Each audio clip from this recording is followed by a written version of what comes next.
And I'm going to mute all of you. Rabbi Lyon, please unmute. Welcome, everybody. It's so good to see everyone. This morning, we welcome Rabbi David Lyon. He's a native of Chicago, and he's ordained from HUC, and he serves as the rabbi at Congregation Beth Israel in Houston, Texas. So you can ask him about Houston. He enjoys the full complement of rabbinic duties in a robust congregation of 1,650 families, with emphasis on inclusive participation in education, worship, and interfaith outreach and Israel advocacy. And of course, this year he pivoted and everything. They're just starting up talking about opening up, so it's all virtual. In national leadership, he's the vice president of the CCAR Board, Central Conference of American Rabbis, and is the financial, right? Mm-hmm. Right. That's right. So Rabbi Lyon is married to Lisa. They have 4 grown children. And but most really importantly of everything this morning, it's Joyce Lyon's son. And his grandmother is a longtime member. And I do have to say this, we would have you back every year. It's not just because of your mother. He's a fabulous speaker, and I really look forward to this morning. So with no further ado, Rabbi Lyon. Vanessa, thank you so much. I hope everybody can hear me okay. And eventually we'll have some Q&A and I'll get to hear you too. I have to say good morning to my mother because that's a proper thing to do. And certainly it's so good to see her in her familiar room. And this morning I'm in my study at home. Houston happens to be gorgeous today. Winter's our favorite season, not summer so much. And typically I love coming to Chicago in March to be with you in your synagogue. In fact, I'd love to see your new space one time in the future. But I always enjoy coming. You're a wonderful group of learners, great questions, and it gives me an opportunity to step out of my familiar territory to come back to a place that I still call my original home. Although I didn't grow up in Northbrook or Highland Park, the Chicago suburbs are still very special to me. Well, friends, I know that this has been an odd year. COVID-19 still lingers, and all of us are looking forward to our vaccines. Thankfully, I've been vaccinated. I look forward to seeing my mother on Friday. We're going to share Passover together. We haven't seen each other in 14 months.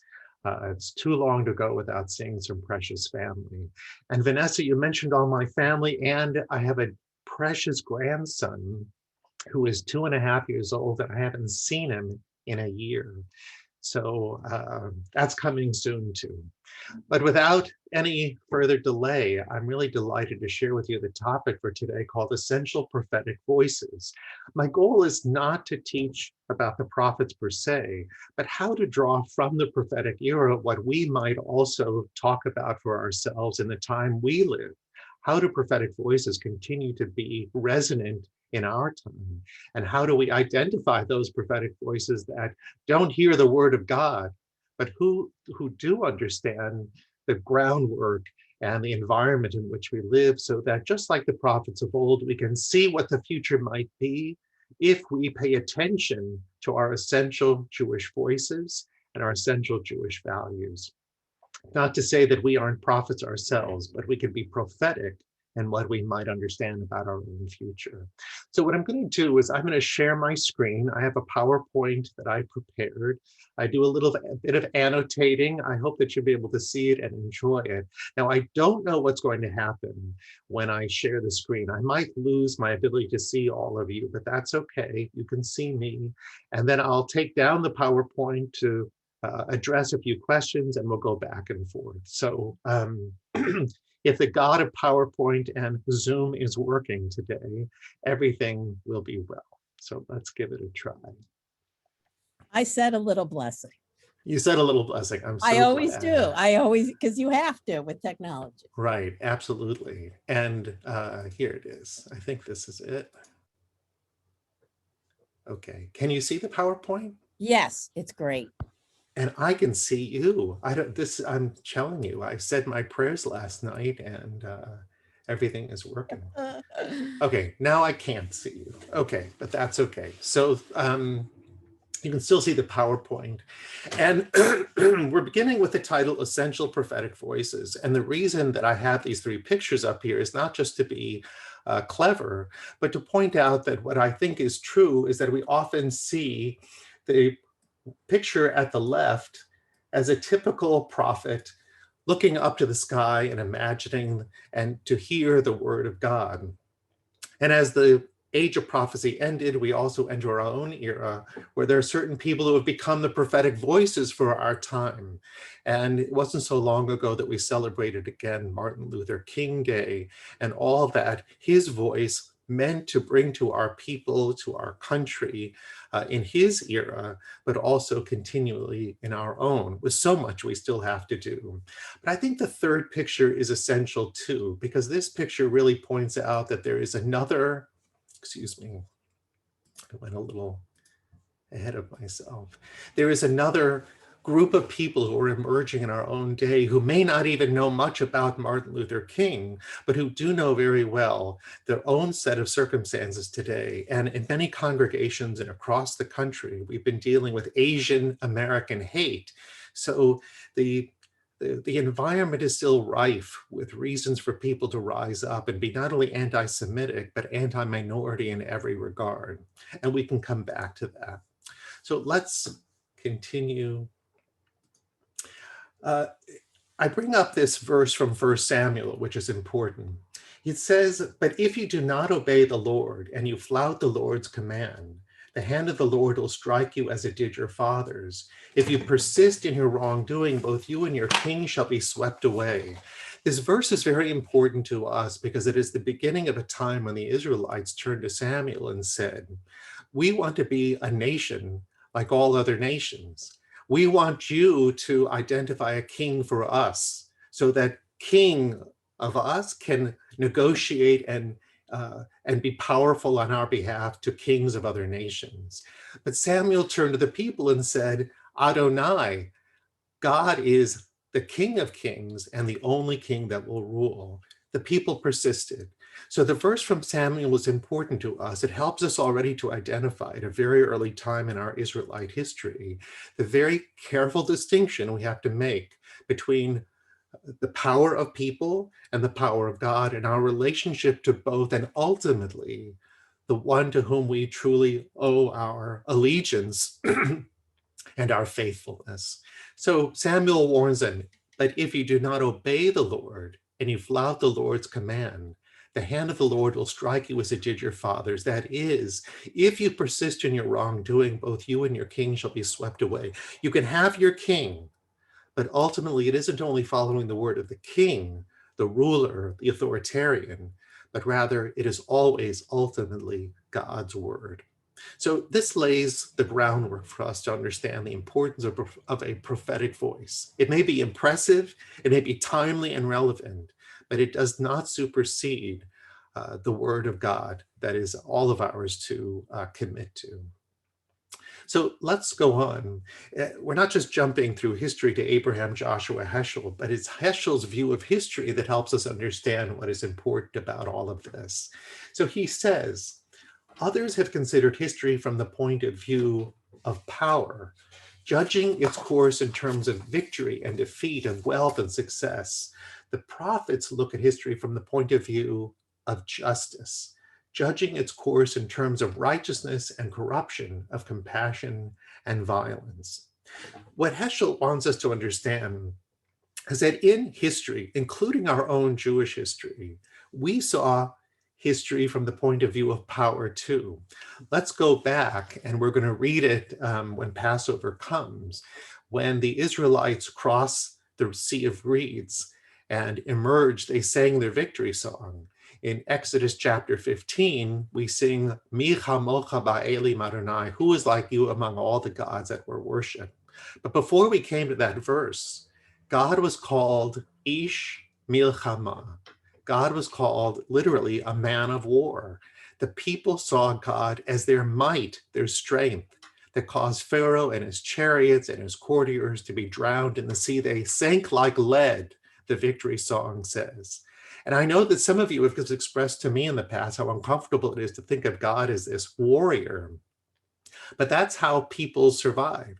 That's how one people overtook another, wrote their history and their song to be sure that everybody else who ever heard it understood how powerful their God was, and literally, don't mess with us. But power is only one way of judging the well-being and the success of a people.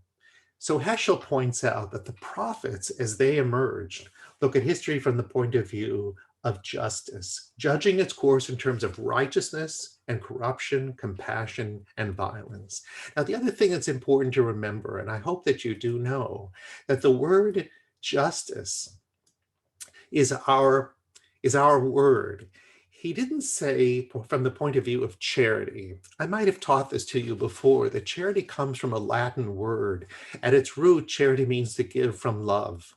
But the Jewish word is justice. Justice is tzedakah. And tzedakah is really our effort to be sure that where there is hunger, that we feed, where there's homelessness, we house, where there's people without, we provide, to make a person whole in terms of righteousness, compassion, and everything that is really a reflection of God's way and God's Torah. So Heschel does a proper thing by helping us to pivot from a God of power or even an expectation that we would only prevail because we're strong. Rather, we're powerful and we prevail because we understand justice, humanity, and goodness, which is really what God calls us to do. Now, who is held to account? Whose standards do we have to measure? Heschel also goes on to say, the prophets were shocked not only by the acts of injustice on the part of the scoundrels, but also by the perversion of justice on the part of the notables. So Heschel knows his Torah, and you do too. In the Torah, we're told that when we impart justice, we don't make favorites out of the rich or the powerful. We don't even show deference to the poor and the weak. Everybody is treated fairly. But the prophets came at a time when everything was going wrong. They were shocked at the injustice that was going on, but not only on the part of the scoundrels who were known for being unjust and doing bad deeds, but also by the perversion of justice on the part of the people who should have known better, the leaders, authoritarians, the governors, the notables who stood above the community. Heschel, as he properly suggests, as our tradition teaches, holds everybody accountable. And so he concludes by saying, few are guilty and all are responsible. And this is his way of helping us to know that in the Jewish community, there is no place for somebody who stands above the law or perverts justice in God's sight. And it may be that we have leaders in the community, however they might be elected or appointed, who use justice and laws and rules for their own well-being and their own profit. But even if you agree with them and like what they're doing, we're ultimately held accountable by a larger force, just as Samuel said. We may have kings and rulers in front of us, but it's to God that we're truly held accountable. Let me stop sharing for a moment and let's get your reaction.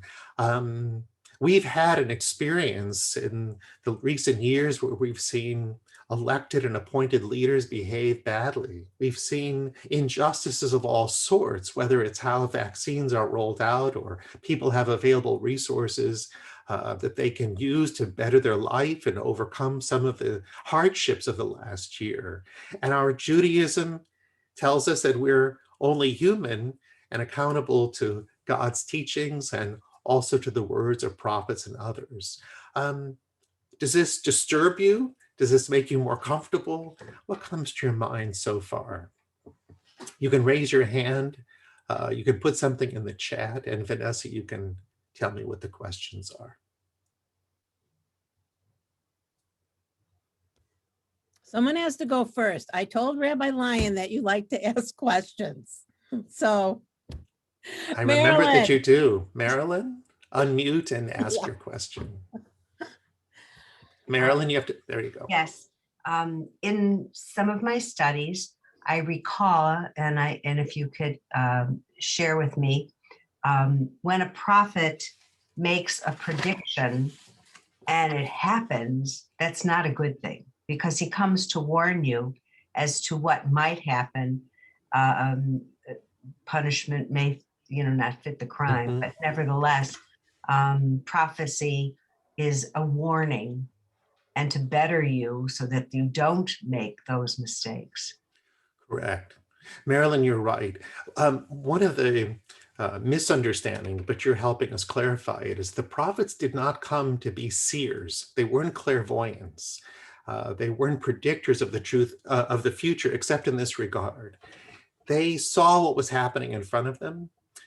They didn't come at times when they weren't needed. That is, if everybody was behaving, we didn't need the prophet to come. So they came when things were bad and going in the wrong direction. And when they saw what was happening in front of them, they took a measure of the environment and said, look, in effect, if you keep doing what you're doing, this is going to happen to you. Not because I'm predicting the future, they weren't seers, but because it's obvious that you're violating God's teachings and the ways by which you should be living. And there's a consequence, there's a price to pay for it. So when those things actually happened, the only negative outcome, the negative consequence, is that the prophets might have been seen as something more than they really were. But inevitably, they also brought truth to light so that the people took more seriously what they had to do and who they needed to be. So in a moment, I'm going to show you a slide that really points out what are the qualifications, what's the character of a prophet when the prophet comes. But Marilyn, your question was well timed. Thank you. Rabbi. We have a comment or question from Lee Rivlin. Go ahead, Lee. Okay. Yes, just tying it to current day, something that really bothers me are the affluent line jumpers to get the COVID vaccine. That's just very unfair and very wrong. And interestingly, I was a bit personal. I found myself personally embarrassed when the Jewish senior living facility in Palm Beach was found to have prioritized donors and board of directors, and the fact that it was a predominantly Jewish facility with named after somebody with an obviously Jewish last name, just, to me that was just a mark on a bad mark on our record, and I was a little embarrassed by it. Yeah, it's happening all over the country. And certainly if Mr. Greenberg or Mr. Cohen are the ones who are identified as line jumpers, it is embarrassing. There's been a lot of responsive literature submitted to help all of us understand what we can do in our effort to get a vaccine without violating a Jewish value. The fact is that some vaccines are expiring and need to be given out. So we've gotten some text messages or calls even in our city for people to come out and get the vaccine because otherwise those vaccines would be thrown away. So they might look like line jumpers, but they're actually just getting in line to get something that would have gone to waste. But where it's obvious and somebody's line jumping, look, everybody needs to get the vaccine, and herd immunity is going to come because more people are vaccinated and protected from this terrible coronavirus. But I think if we also, in the absence of a vaccine, some of you might not have had it yet. We have a very expert in infectious disease on our task force at our congregation. And he said, even if you don't have the vaccine, if you remain masked and follow all the PPE, you are fine. You're going to be well protected. It's just we have COVID fatigue. We have mask fatigue. And so people are eager to get the vaccine and feel, even though they're really not, invincible. As I say, I've been vaccinated, but I'm not invincible. And I may still be a carrier, but I might not be affected and have to be careful not to give it to anybody else.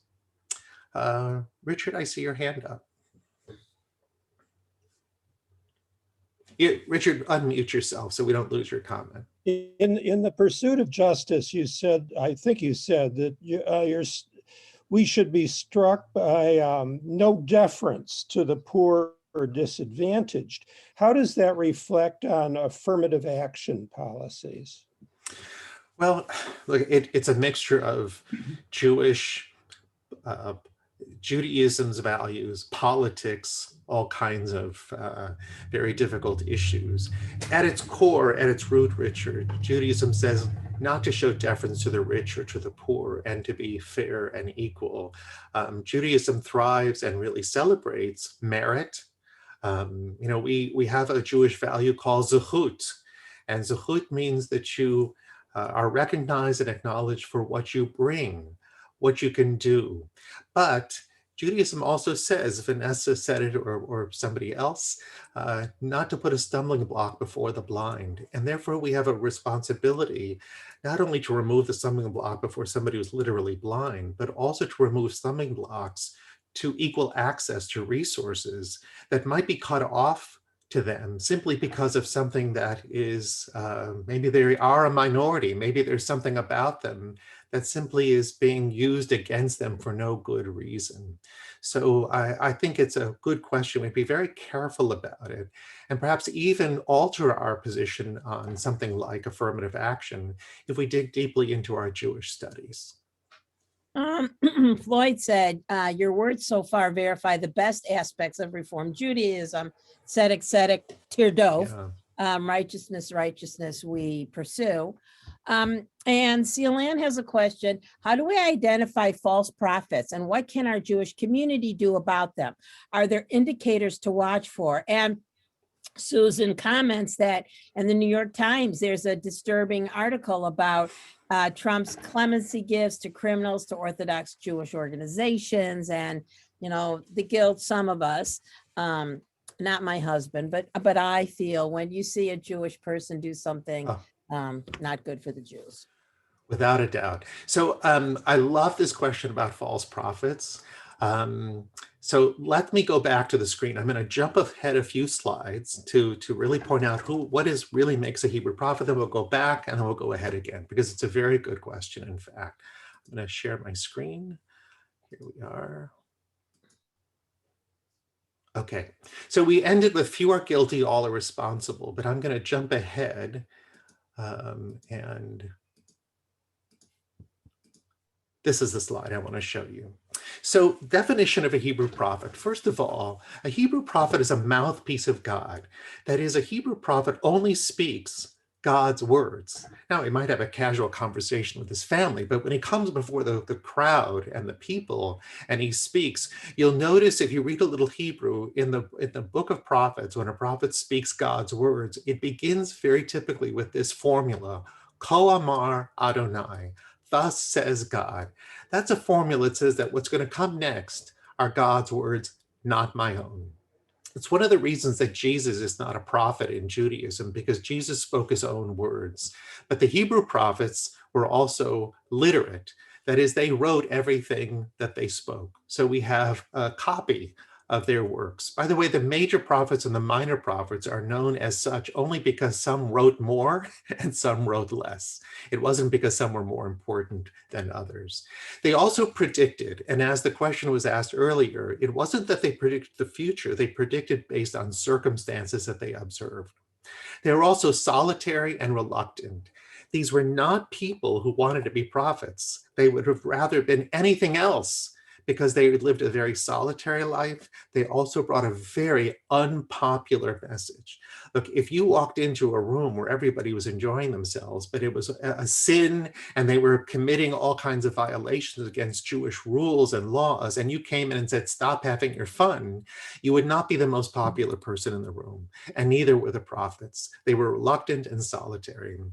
Remember the famous words of the prophet Amos, I am not a prophet, nor am I the son of a prophet, which was his way of saying, I'm totally unqualified for this, but I have no choice because God called me and I have to go. And we're going to see that citation in a moment. And finally, they arose in times of social and political upheaval. So they didn't come in times of peace and harmony. They came at difficult times. So if we want to examine what makes a real prophet in Judaism that we accept, it's all of this. So a false prophet is somebody who speaks his own words. A false prophet is somebody who we have no record of their work and the meaning of their words. And a false prophet is somebody who claims that, the person who's walking down the streets of New York City with a placard that says, the end is coming, follow me. Well, that's a reason to go the other way. Don't follow him down the street or anywhere he's going. Solitary and reluctant. A prophet doesn't presume to be a prophet. He doesn't identify himself and say, God has called me, or I've called myself. And finally, if we're living in relatively good times, a prophet comes at an odd time then to say something that isn't needed. So I hope that's helpful, which will allow us now to go back a little bit. And let me show you, it fits in pretty well here. So Barry Schwartz, in his book, Path of the Prophets, The Ethics-Driven Life, says, the prophetic spirit lives on. Okay, so here's the segue from ancient to modern, and it folds into your question about false prophets today. The prophetic spirit lives on in those who protest the unjust, embrace the compassionate, seek the spirit, study our heritage, and walk in faith. It lives on in those who, as Heschel said, express a very deep love, a very powerful dissent, a painful rebuke with unwavering hope. In the process, we too become worthy of being called children of the prophets. So beautiful words, you can really soak in the meaning, but I want to point out again what's important in what Barry Schwartz identifies. He says, and if you can, I think I'm going to try to draw these things. It's so important. What does the prophet do? The prophet protests, the prophet embraces, seeks, studies, and walks. The prophetic spirit lives on in all of us who do these things. It isn't just getting up and proclaiming, but living, walking the walk, and talking the talk. All of it goes together. So we may also become worthy of being called children of the prophets if we ourselves live by these high standards. So if we go to the next slide, then we come to Amos's famous words. Even as he said, I'm not a prophet, nor am I the son of the prophet, he's known to say, can two walk together without having met? My Lord God has spoken, who can but prophesy? So the reluctant prophet says, look, there's logic and rationale here. Two people walking together, how can it be possible that they don't meet and get to know each other? But when God speaks, we prophesy. I have no other choice.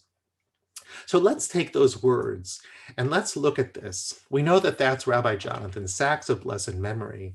And he said, Judaism is a religion that will not worship power and the symbols of power, for that is what idols really were and are.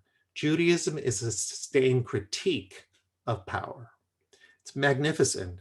I think that Sacks goes back to the very statement that Samuel made, that we have to be concerned about, suspicious of power and even symbols of power because they become idols. Now, I put three pictures on this screen for a reason. First of all, the American flag, beautiful symbol of our freedom, our nation, our country. I'm not going to be political or divisive here. I just want to let you know that there are some who believe that the American flag is so sacred that it should never be destroyed or burned or defaced in any way. But there are others who would say that that's the very essence of our power and freedom as Americans, not to use these as symbols of power or idols of power, but rather to burn the flag or deface the flag. It's only a flag, it's cloth. And the very meaning of being a free person is to destroy it if we need to. It doesn't destroy the nation. It doesn't destroy our Constitution or everything we live by. So that's something to grapple with. I don't have opinion one way or the other, but I'm presenting the 2 points of view that reflect Sacks's concern as well.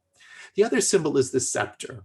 And the scepter, of course, is something that has been held by kings and queens in the past. And of course, Jews do not bow down to anyone but God. And the old joke that isn't uncommon at Passover time too is when the Jew is going to be knighted by the King of England, and he doesn't bow before the king, and the king says, "Why is this knight different from all other knights?" Well, it's a kind of a funny old joke, but it's because a Jew doesn't bow down before the king, and the scepter is something we have to be very careful of so that we don't idolize it. And statues, here's Abraham Lincoln, but the whole issue of Confederate statues and other icons of our history are being contested today about what to do with those that are a bad reflection of bad American history. And some have said tear them down. I've advocated for putting them into a museum so they can be studied within the context of history if we're not going to destroy them. So let's go on, and then I'll stop sharing so we can discuss again. Next, we say the mission statement of the Jewish people, a covenant people, a light of nations. The mission statement of the Jewish people has not expired. So from Isaiah, we learn that we are a covenanted people, a light of the nations, an or l'goyim. And Schwartz makes clear that the mission statement of the Jewish people has not expired. All right, so let's stop there. And let's again invite you to ask questions or make some comments so far.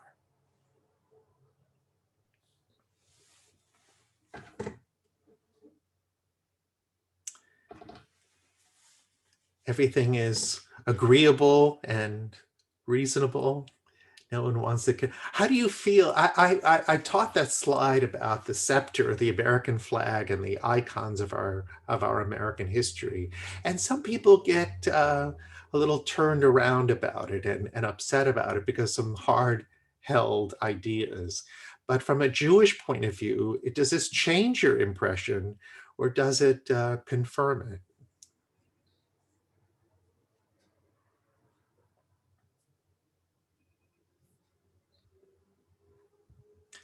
Okay, well, I'm glad that you, all right, so here's a question. Wait here. Okay. How do we balance the present day gurus or speakers of wisdom that we all search for without ranking them? Let's see the question again. I'm just going to open the chat. How do we balance the present day gurus or speakers of wisdom that we all search for without? Well, okay, so I think the one thing that can be said about it is that we have more information at our fingertips than ever before. It doesn't mean that we're more knowledgeable. It doesn't mean that we're really brighter or wiser just because we can Google anything we want and learn what we need. The fact is, I diverge for just a moment and teach you that in Genesis chapter 11, in the story of the Tower of Babel, it says that while the people were building that tower, God said, "Let us go down and see what the people are doing." And the rabbis raised a question. They said, why on earth does God have to go down and see what the people are doing? Isn't God all-knowing? God already knows what the people are doing.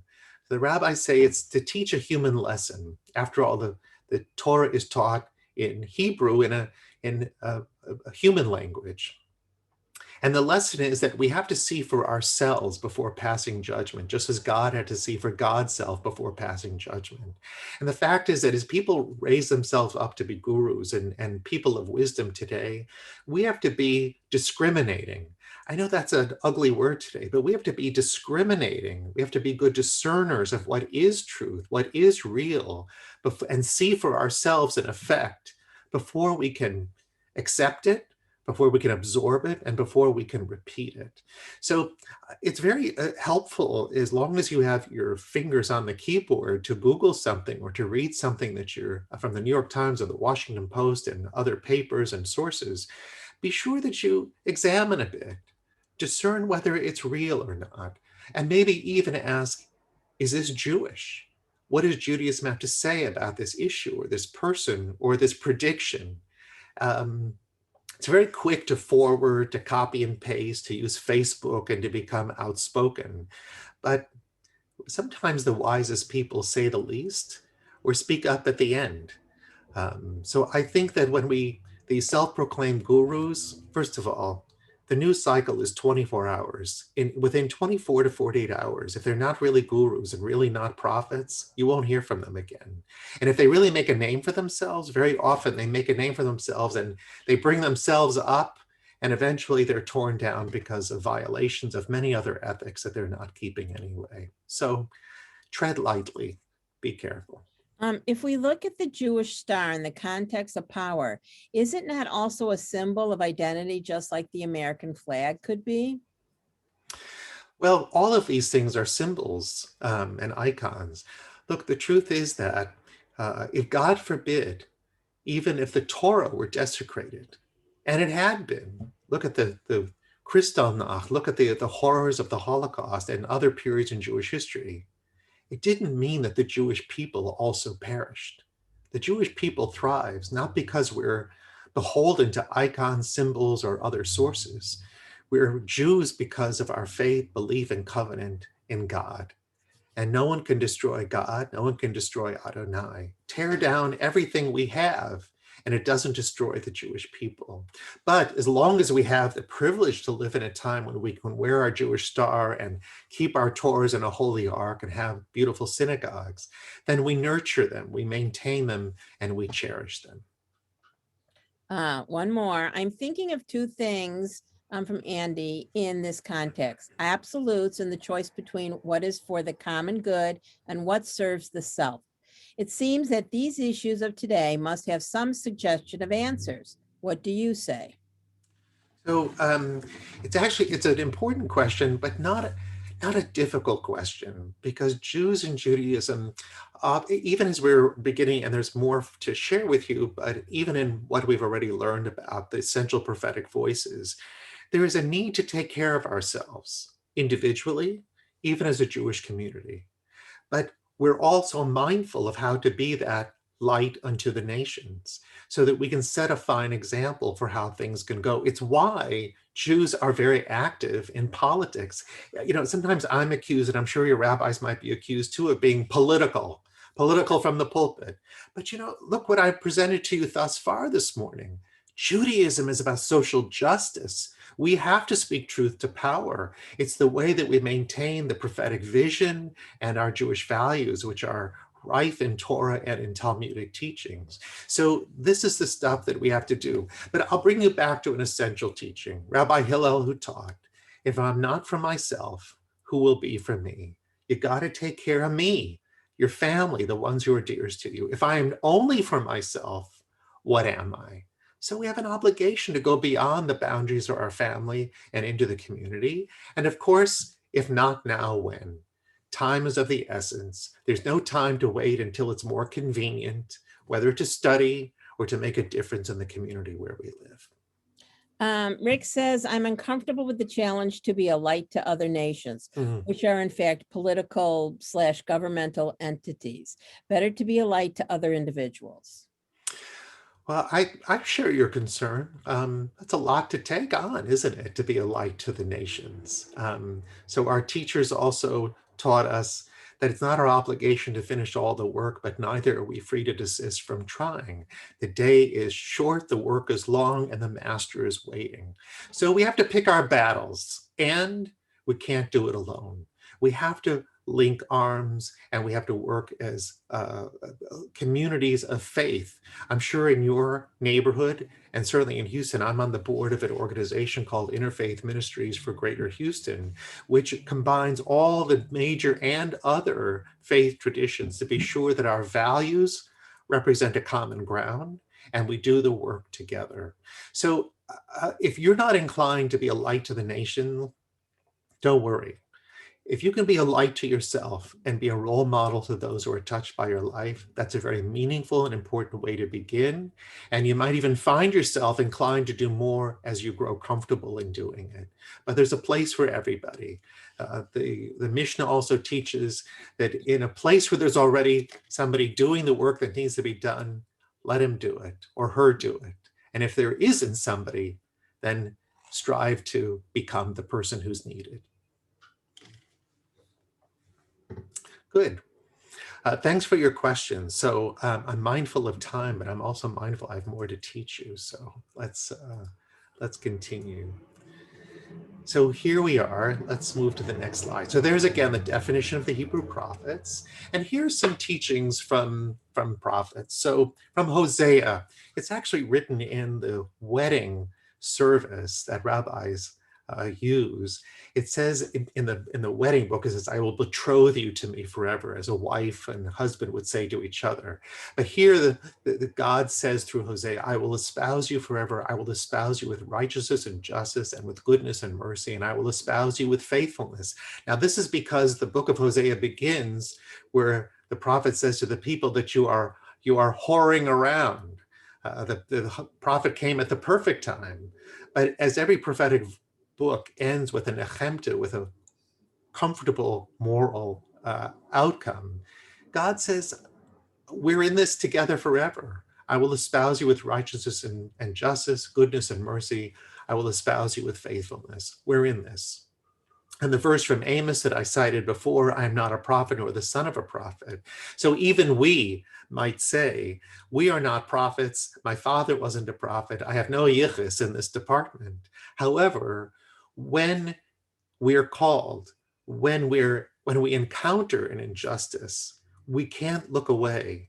And there's something that even we have to do about it. And if we're not the ones to lift our hand, thankfully many Jews can pick up a pen and write a check.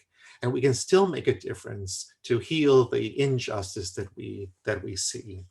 And of course, Micah, "And they shall beat their swords into plowshares and their spears into pruning hooks.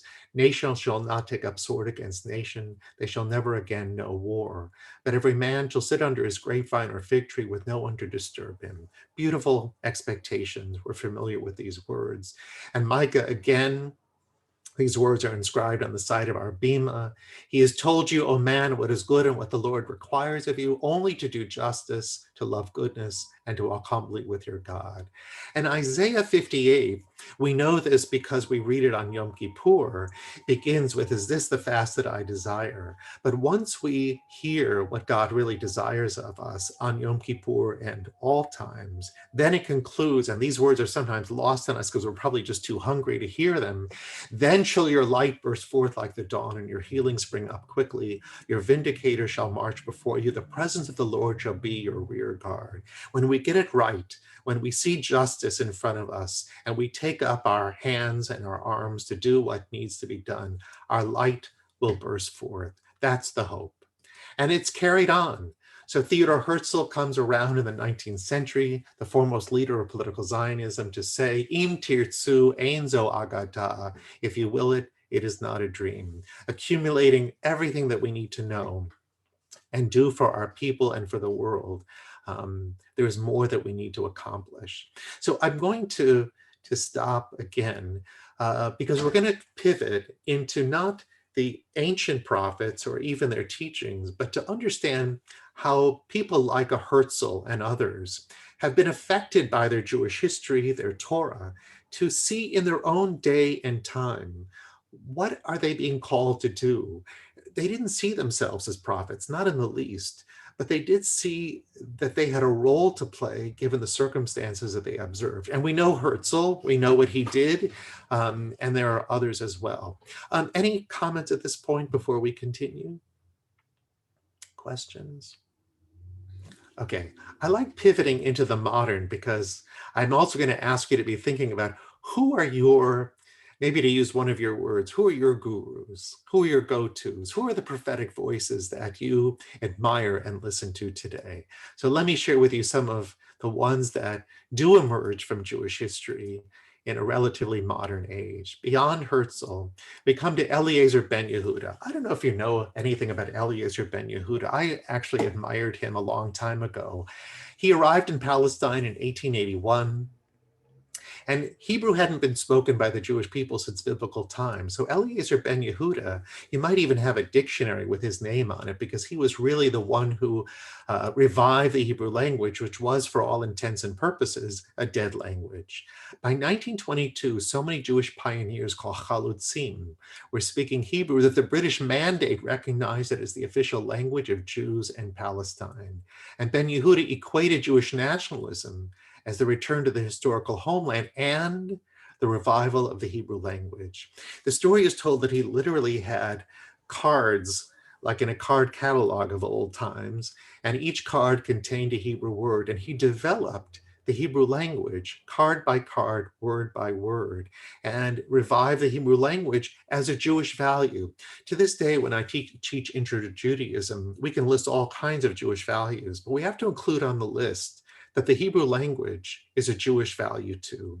So Ben Yehuda transformed Hebrew into modern spoken language. And one of the ways that he did it was to look back in the Torah and to find the roots of Hebrew words that were not only still usable, but still inclined to infer what we needed to say in our own modern day. For example, the Hebrew word, and we see it in the Torah, the Hebrew word chashav.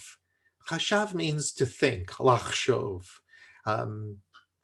Thoughts, ideas. A machshev today is a computer. Well, how did they come to the word? There's actually an institute in Israel that develops words as technology and times change, and they needed a word for a machine that thinks. So they went back to the Hebrew root, chashav, and transformed it into something for a computer today. And for Ben Yehuda, there was one more thing. Nationalism became a way to embrace Hebrew without religion.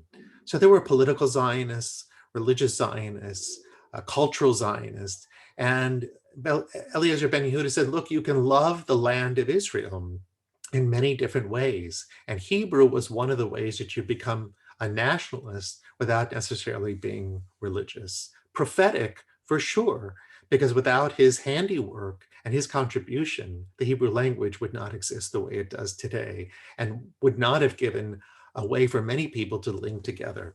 Now, sometimes the question is asked, why not Yiddish? Hebrew had died virtually. Why not Yiddish? For a couple of reasons. First of all, Yiddish was a hybrid language. German, Hebrew, and many others that contributed to it. So it was limited in terms of the region that people came from and those who ultimately would know it or use it. And Yiddish, although it had some length in history, didn't have the link that Hebrew did to the Torah itself. So Torah was able to transcend time and also place. And because Hebrew was considered Lashon Kodesh or Loishon Kodesh, the holy language, it had a real inherent place in our Jewish history and our expectations as Jews. So Hebrew was the language to choose. Rabbi, Okay. I would also say that why not Yiddish is an Ashkenormative question, because Yiddish also does not tie back to Sephardic, Mizrahi. They would, would have no connection to that, but would have a connection to Hebrew. And I think that most of us on this call are Ashkenazi. So we're like, yeah, Yiddish. But there's a whole legion of people out there who don't speak it.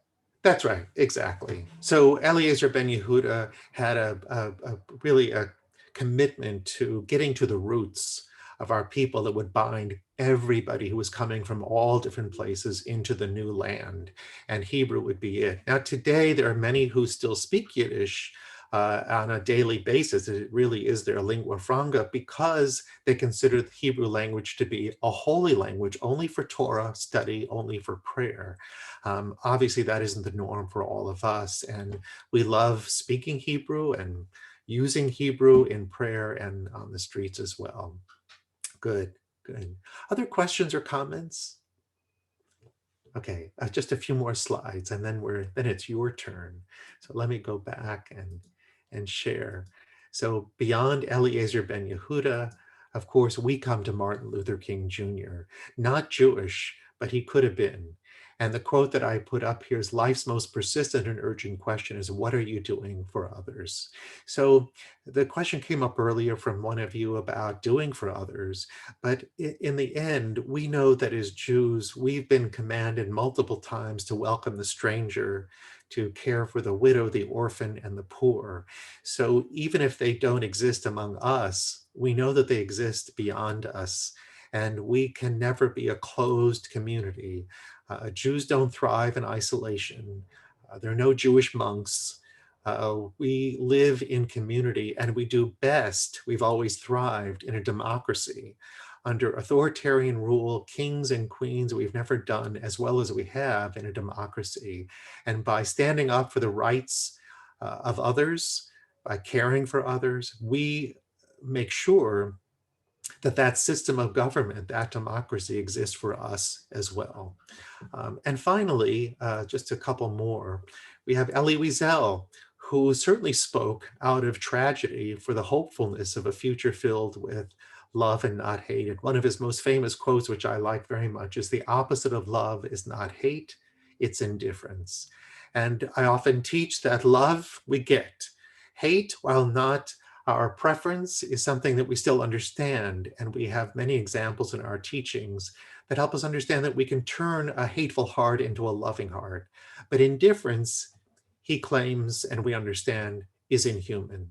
It's unfeeling, it's unemotional, and that's a danger.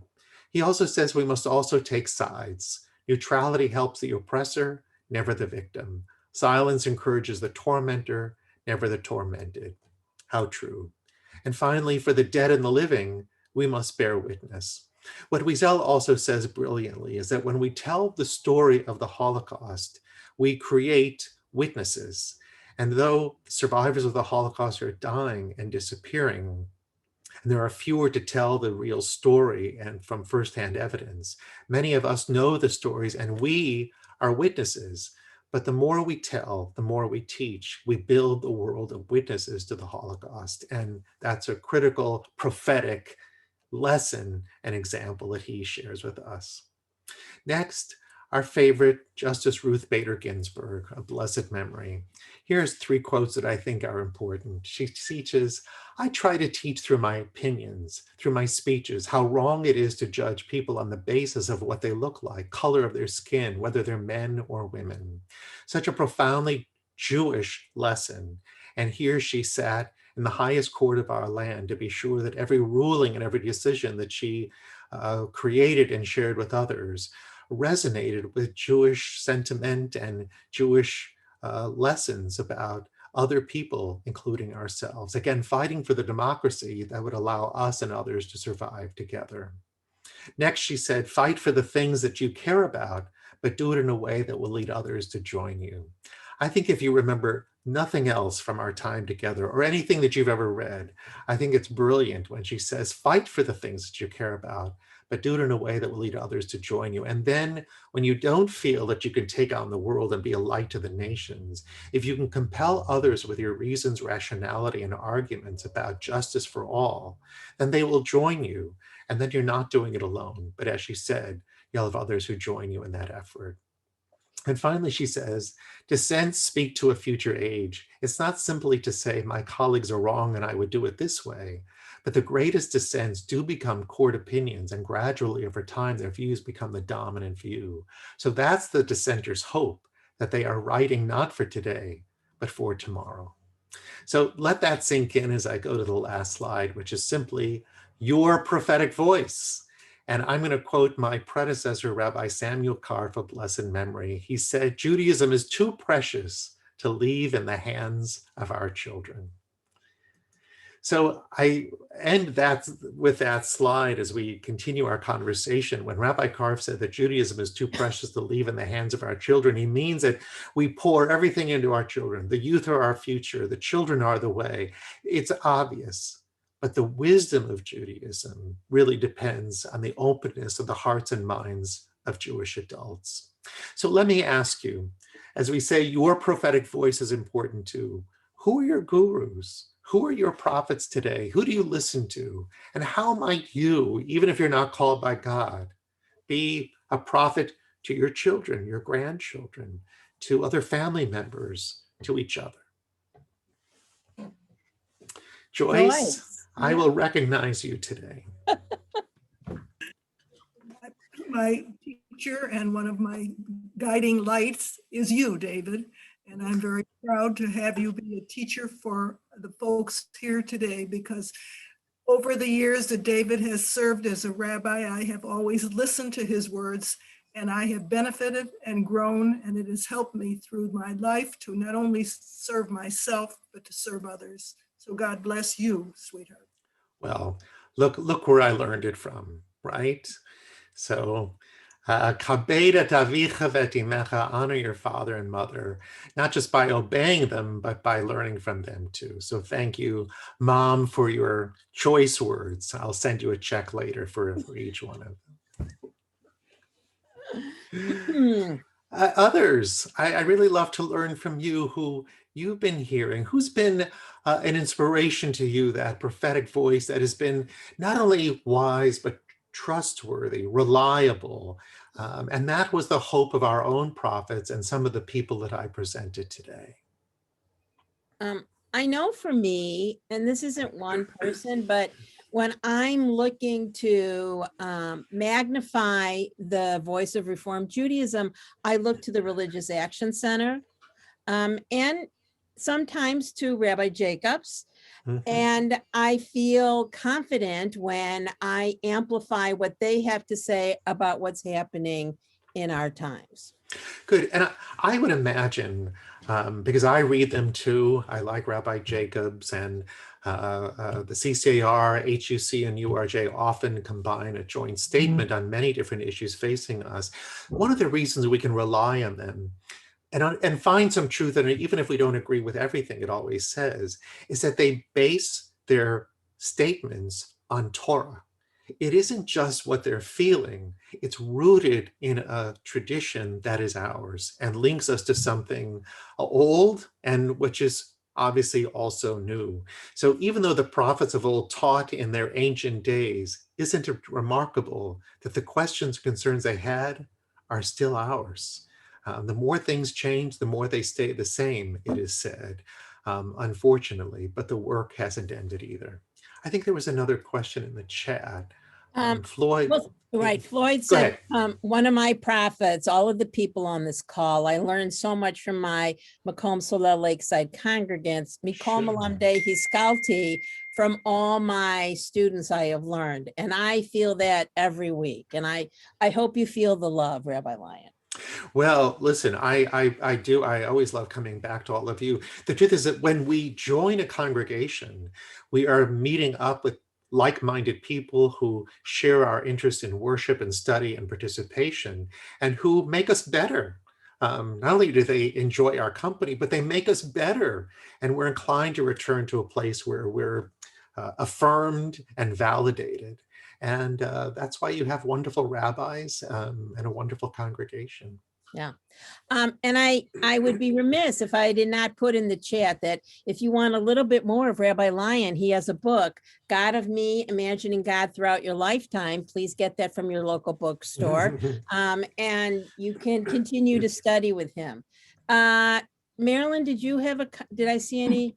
Yes, I agree with Susan Wellick. Our clergy, both rabbis and Cantor and Vanessa Yu, and Ashley Plotnick, all those who have been teaching us during the COVID for the last year, and we've been tuning in with them daily, has been so enriching. And the other person that unfortunately, Rabbi Sachs is no longer with us, but he's always been an inspiration, as well as Rabbi Moffick and Rabbi Ike and Cantor O'Brien. Absolutely. And your rabbis love to hear that. So tell it to them again and again. And they love your questions and the opportunity to teach. It helps us all grow. Our times, the notion of tikkun olam, to repair the world, grows out of all of this. And a teacher once said, get over this idea that we're ever going to repair the world. Okay? If we're really realistic, we're not going to have global peace, and the world is not going to be repaired completely. But our job is to continue to participate in not making it worse and to putting a few pieces back together to make the corner of the world in which we live better because we were there. And that's not to be a pessimist, it's to be a realist and to be knowledgeable that our Judaism is here for the future, not just the present or tomorrow, but really for the long term. Yes, I also wanted to add that Vanessa has set up all these programs all year long. And I don't know what we would do without her and her son. When she and her son, when Rabbi Ike has a bar mitzvah, she conducts services and her son reads Torah. And Rabbi Ike reads Torah for us every Shabbat morning at our mini minyan. And I could just go on and on. We're so rich, and we've combined all of our educators and all of our life learning. And I've always enjoyed Solel and their programs, but since we've become Macomb, we're a double whammy. Well, your strength has been doubled. And I want to give you a lot of credit for learning Zoom and doing all of this technologically. You know, I'm so pleased we can be together. I was sharing with Vanessa earlier, even in my synagogue, our numbers have gone up for Torah study and many other programs because people can tune in from wherever they are, including outside the city. Just as I still get the privilege to teach you today, I would have rather been standing in the room like I have in the past, but we still get to do it. So when you can return to your synagogue, please do. Don't just turn off Zoom and stay home. Go back. I know that Rabbi Ike would like to hear that and to see you all in your places where you belong. We're meeting in the next 10 days to talk about how we're going to reopen, and we look forward to seeing everyone. I can't thank you enough, Rabbi Lyon. You all are going to make me cry. I do have a couple of announcements. In the chat is the link to Rabbi's movie this week, The Quarrel. It's not a great copy, but it's the only one I could find on Vimeo. And that's Tuesday at 2:00. Today at 1:00, if you're looking for your March brackets for Passover recipes, tune in at 1. And Rabbi Sarada is having a virtual Seder on Saturday night, and you need to download a Haggadah, but all of that information is in Macomb at Home. I think that I've mentioned everything. And Rabbi Lyon, we hope we see you in person. And we're so glad that Joyce is going to see you in person for Seder. Can't wait. Thanks, everybody. A Chag Sameach, a good Passover to all of you. Be well and be healthy. Thank you. Thank you so much. Thank you so much. It was a Appreciate it. fabulous hour. Wonderful. Absolutely wonderful. Thank you so much, Rabbi. Thank you. Thank you. Bye. Bye-bye. Bye.